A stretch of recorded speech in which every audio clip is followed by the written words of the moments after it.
E para falar da pandemia em Pouso Alegre, dessa situação vivida nos hospitais da cidade, a gente vai conversar agora ao vivo por Skype com o Dr. Ricardo Alckmin, que é diretor clínico do Hospital Renascentista aqui em Pouso Alegre, um dos hospitais que tem atendido os pacientes com a Covid-19. Doutor Ricardo, muito obrigado por atender o nosso pedido. A gente sabe, claro, da correria de vocês aí nessa pandemia. Muito obrigado por atender a gente aqui. Doutor Ricardo, boa noite.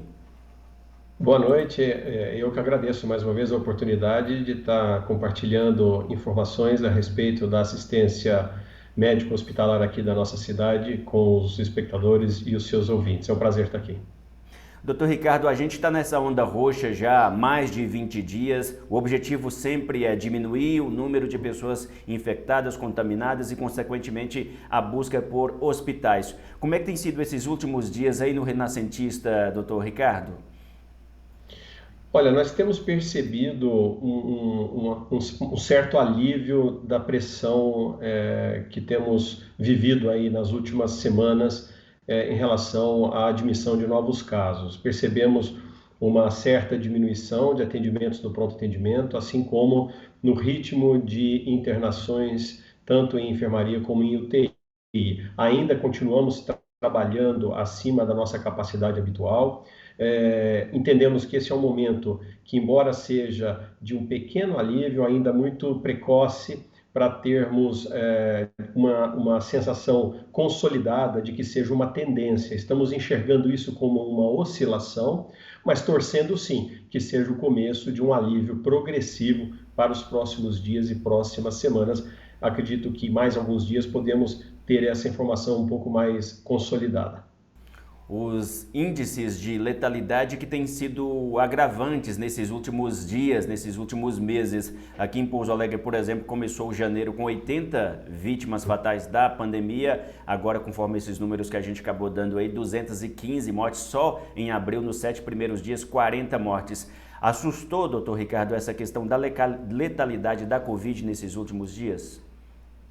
Sim, sem dúvida, assustou bastante, principalmente porque quando nós vivemos o período de maior pressão o ano passado, nós não experimentamos esse ritmo de pacientes gravemente acometidos como pudemos observar agora nessa crise que foi aqui da nossa cidade, na nossa região, muito mais intensa do que o pico da pandemia no ano passado. Então, preocupou bastante em diversos aspectos, né? Não só a taxa de letalidade, mas o ritmo de pacientes infectados com manifestações clínicas mais exuberantes, necessitando de atendimento hospitalar, de internação, ainda que em cuidados em enfermaria, mas também em pacientes internados em UTI. Então, sim, ficamos bastante assustados, preocupados e sobrecarregados. Todos os hospitais que têm atendido paciente aqui na nossa região perceberam isso.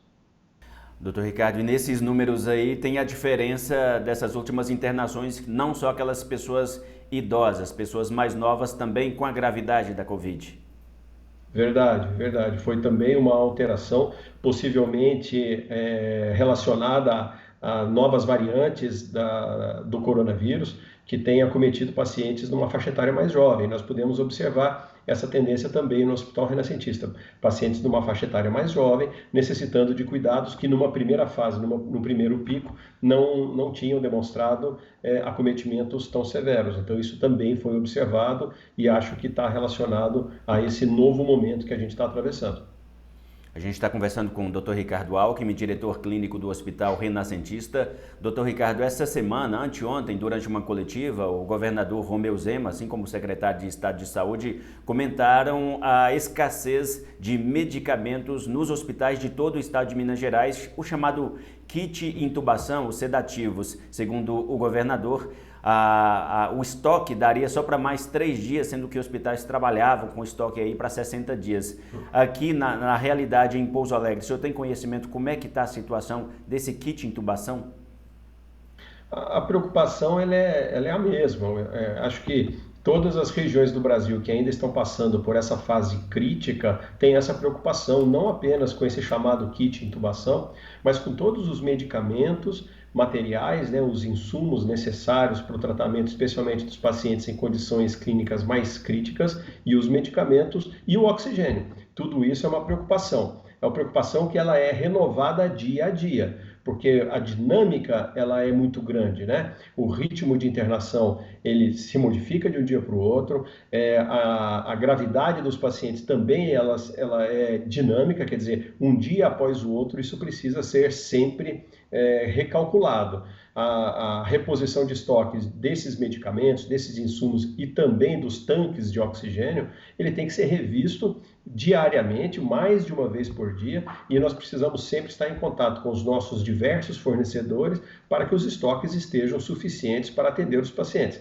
Então a gente procura fazer esse tipo de avaliação diária, sem estabelecer necessariamente um número de dias que temos cobertura, porque como isso é feito todo dia, a gente está sempre buscando renovação. Agora, a grande preocupação existe se eventualmente o sistema hospitalar fica saturado, extrapolando toda e qualquer capacidade de atender aos pacientes, aí certamente faltará insumos, medicamentos e também oxigênio. Então a gente precisa ter sempre tudo assim muito bem acompanhado de perto, não só da administração, vamos dizer assim, dos hospitais junto com a equipe médica diretamente envolvida no tratamento desses pacientes, mas também mantendo todos os fornecedores sempre preparados para ser acionados a menor necessidade, a menor projeção de necessidade a curto prazo. Então, é uma preocupação ainda, isso a gente continua sempre muito atento e preocupado com a reposição de estoque desses insumos e do oxigênio,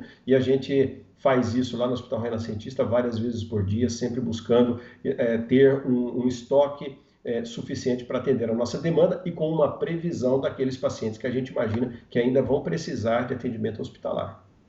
Quer dizer, por enquanto não há falta, há esse trabalho contínuo que é feito pela direção do hospital. Exatamente. Já passamos por dias mais complexos, com dificuldade de reposição, principalmente de oxigênio. Hoje a gente tem uma condição um pouco mais, vamos dizer assim, não folgada, porque ficar folgado eu acredito que ainda vai demorar alguns dias ou semanas, mas de uma forma com um pouco menos de pressão em relação a isso. Agora, doutora Alckmin, o senhor que está na linha de frente de combate ao coronavírus, como vários, milhares, milhões de profissionais no Brasil, como é que tem sido a questão de o acompanhamento mesmo de vocês, médicos, enfermeiros, pessoal da fisioterapia, todos os profissionais envolvidos, essa exaustão de trabalho diário, todo dia, toda noite, para dar conta de atender as pessoas e, infelizmente, alguns pacientes não acabam resistindo? Olha, essa é uma questão extremamente importante, até agradeço a oportunidade de falar sobre isso, porque a equipe tem se desdobrado. A gente fica bastante orgulhoso, não apenas dos profissionais que estão vinculados ao Hospital Renascentista, mas a todos os hospitais aqui de Pouso Alegre e da região, porque tem demonstrado uma capacidade de superação física e emocional, posso dizer que até acima das expectativas, porque a questão da pressão de trabalho, da pressão psicológica, da ansiedade de quando isso vai aliviar, de quando isso vai terminar, isso realmente gera um desgaste muito grande. Felizmente, na nossa equipe, os nossos profissionais têm tido uma capacidade de absorver essa pressão de forma surpreendente e com extremo profissionalismo. O cansaço físico, ele existe, o cansaço emocional, talvez até maior do que o cansaço físico, mas, sobretudo, com a união, com a ajuda, com a troca de energia, com a troca de parceria, no sentido de dividir durante as jornadas de trabalho as tarefas que cada um tem que fazer, têm sido fundamentais para que nós possamos atravessar esse momento de maior intensidade, tanto de trabalho quanto de pressão emocional. Então, eu até aproveito para dar os parabéns e agradecer ao nosso time e aos times dos outros hospitais que têm se desdobrado e que têm resistido fortemente a essa pressão física e emocional, que é fundamental porque se os profissionais que estão fazendo o tratamento na linha de frente não resistirem física e emocionalmente a esse momento, isso certamente se repercutirá no tratamento dos pacientes que têm precisado do nosso trabalho. Então, ao mesmo tempo muito estressante, mas também recompensador. Com certeza. O doutor Ricardo, para encerrar, a gente sabe da ocupação do senhor aí, para encerrar essa questão da população, qual o recado que o senhor deixa para as pessoas que estamos vivendo aí mais de um ano de pandemia, há aqueles casos que a pessoa tende a relaxar, qual o recado que o senhor deixa? Nossa, o mais importante é não baixar a guarda, ou seja, os cuidados que já estamos incorporando e que já devíamos ter incorporado há bastante tempo, precisam ser constantemente renovados. Então, a questão dos cuidados na relação interpessoal, do uso da máscara, da higienização constante das mãos com água e sabão, com álcool em gel, isso precisa ser mantido, mesmo agora que nós estamos entrando num ritmo um pouco melhor de vacinação, lembrar que a pessoa que não desenvolve a doença ou que desenvolve formas mais leves da doença após a vacina, eles ainda podem transmitir a doença. Então, a questão dos cuidados não é apenas para nós mesmos, individualmente, mas também com uma preocupação coletiva, familiares, dos seus amigos, dos seus colegas de trabalho e da não conhece, mas que eventualmente você pode acabar contaminando. Então eu acho que o recado neste momento é de manter a vigilância, manter o cuidado, estar sempre atento para a proteção individual e para a proteção das outras pessoas. Isso não pode ser relaxado em momento nenhum, e o fato das pessoas agora, os mais idosos, que já receberam a vacina, não podem cair na pegadinha de achar que tomou a vacina, está tudo liberado, pode tirar máscara, sair para a rua, pegar as pessoas, não diminuir o ritmo de higienização das mãos, porque isso não vai fazer com que a gente controle a pandemia. Os cuidados eles precisam ser mantidos de forma tão intensa como vimos mantendo até agora. Doutor Ricardo, eu agradeço a entrevista que o senhor concedeu aqui no Mando News na noite desta sexta-feira e colocamos a gente sempre à disposição para esclarecer cada vez mais a população a respeito da pandemia. Muito obrigado, doutor Ricardo. E eu que agradeço mais uma vez e quero enaltecer o trabalho que todos os canais de comunicação têm, porque é de grande responsabilidade levar diariamente, várias vezes por dia, todas essas informações e orientações para que as pessoas não se esqueçam o momento que nós estamos vivendo. Muito obrigado pela oportunidade. Obrigado, doutor Ricardo.